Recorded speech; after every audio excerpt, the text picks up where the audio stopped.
In New York, there was once a boomer brakeman named Tolley. One winter night, he was deadheading home in a caboose. The weather was bitter. Icy rain, wind, and darkness pressing against the train. Out on the car tops was one of his friends, the regular brakeman on that run. As the train rounded a sharp, treacherous curve, disaster struck. A washout had undermined the track. The engine and the first dozen cars jumped the rails in a grinding crash. Tolley, miraculously unhurt, scrambled forward through the wreckage to look for his friend. What he found was horrifying. His companion lay beneath a car, decapitated. That grim sight changed Tolley forever. He gave up the boomer's life, hired on as a fireman, and in time became an engineer. But one shadow remained. He avoided the very run where his friend had been killed. Eventually, though, he was ordered onto it. If he refused, he would lose his job.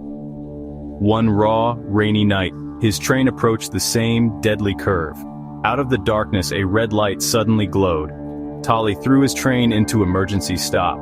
The fireman walked ahead but found nothing. Tolley knew what he had seen. Lantern in hand, he went forward himself. Almost at once, the light reappeared. It was an old-fashioned railroad lantern, swinging from side to side in the signal for a washout. Behind it stood a figure in faded blue overalls, the garb of the old brakeman. Tolley broke into a run, shouting, "What's the matter? What's the matter?" But when he drew near, the blood drained from him. The brakeman had no head.